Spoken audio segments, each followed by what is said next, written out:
Most people in our field don't have a degree from our field, where I have an undergraduate and a PhD in our exact field. My undergraduate's in international peace and conflict resolution. My PhD's in conflict analysis and resolution. However, I've made my teaching career as it is teaching in departments of sociology, having 0 degrees in sociology and really never, at least I'm sure I've taken classes in sociology, but none that come to mind.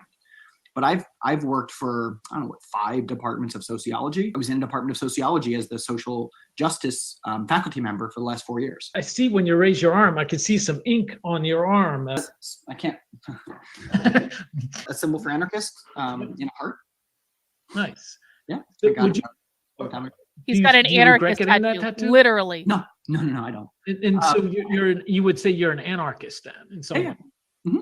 Nice. Yeah. I've identified as an anarchist probably since I was, I could say I probably identified with it wrongly since I was maybe 15 or 16. But I've been involved as an anarchist organizer, like organizing within anarchist networks since I was about 15. Ding, ding, ding. Starting in high school. And, starting in high school. At least where I grew up. And as a younger person, I would organize largely through what at the time was known as Anti-Racist Action, ARA, which is basically very akin to what people understand today as Antifa.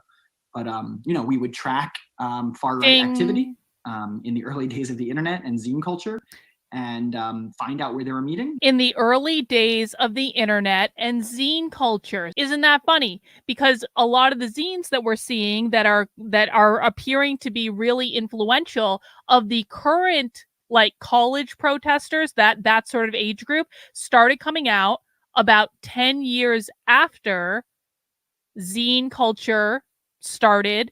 And people have been we also now know that Antifa used to be known as Anti-Racist Action when he was started organizing with it in the 90s.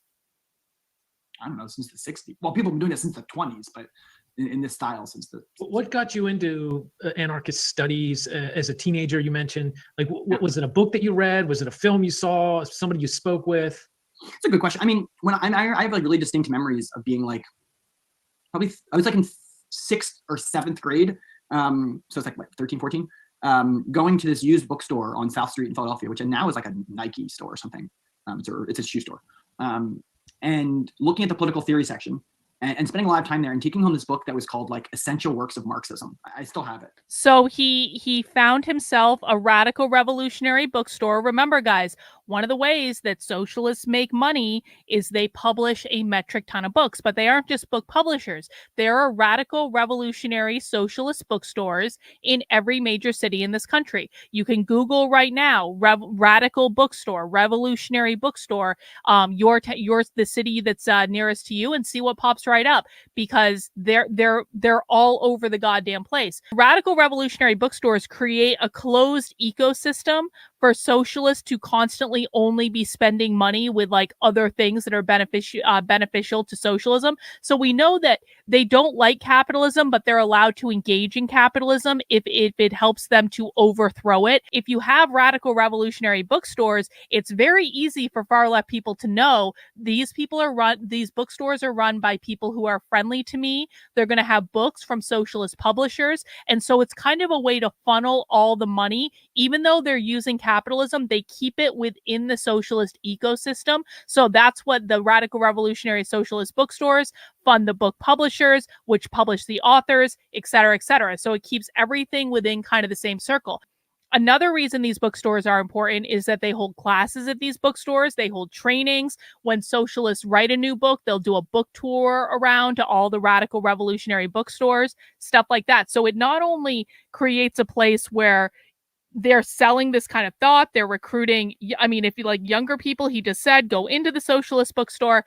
They're recruiting them. They're teaching them about anarchism, Marxism, stuff like that. They're recruiting them over to their team. But then they also have places where they can do ongoing training and classes and things like that. Does everyone understand what I'm explaining right now? People on the right don't understand this because they think in order for there to be a movement, there's got to be one leader. Well, no, if you have a massive decentralized network of different places that are all doing socialist and communist activism, they're also doing organizing and activism there. If you've got this massive decentralized network, you don't need one leader because they have these centers set up all over the country.